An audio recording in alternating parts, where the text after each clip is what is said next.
Working with SnapEd, my role is to help diverse groups of people start and maintain community gardens. A community garden is SnapEd allowable if it's established in a significant low-income area.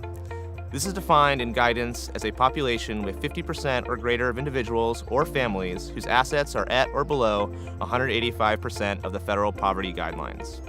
You can use GIS data to determine if your community is eligible for a SnapEd allowable community garden.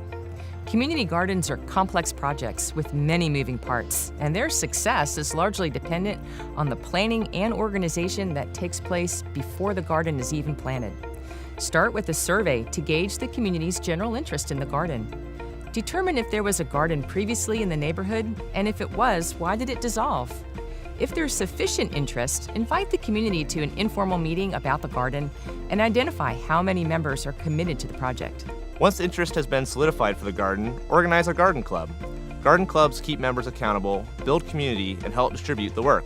They also establish rules, manage plot assignments, pursue funding or partnership, pay bills, collect dues, and resolve conflict.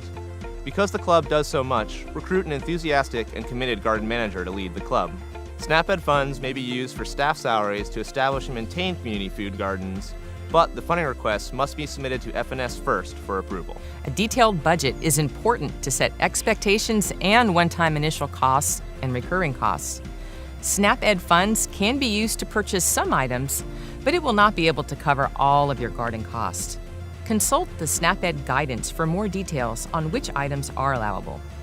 For additional funding, look to grants, donations from community partners, or develop fundraising events to raise money for the garden.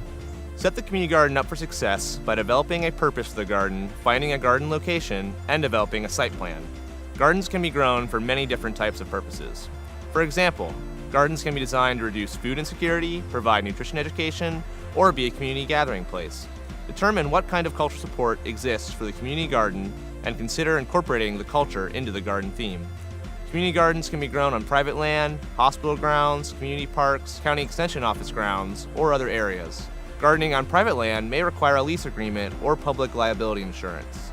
SnapEd funds may not be used to purchase or rent land on garden plots. Community gardens are usually split up into raised beds or plots that are individually farmed by members. The plots can be in-ground, raised bed, container, hydroponic, and others. Consider your space and determine which type of garden to design and how to separate the plots. Once the garden is up and running, keep the garden successful by continuing to engage the community, provide direct nutrition and obesity prevention education, and help troubleshoot problems. Community gardens are only as strong as the garden community. Make sure to maintain membership by engaging the community members, by hosting events like cooking demonstrations or garden education.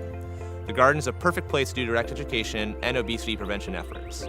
A few examples are taste tests, food cooking demonstrations, recipe card distribution, and food safety education. SnapEd funds can also be used to purchase educational supplies, curricula, and teach food gardening concepts.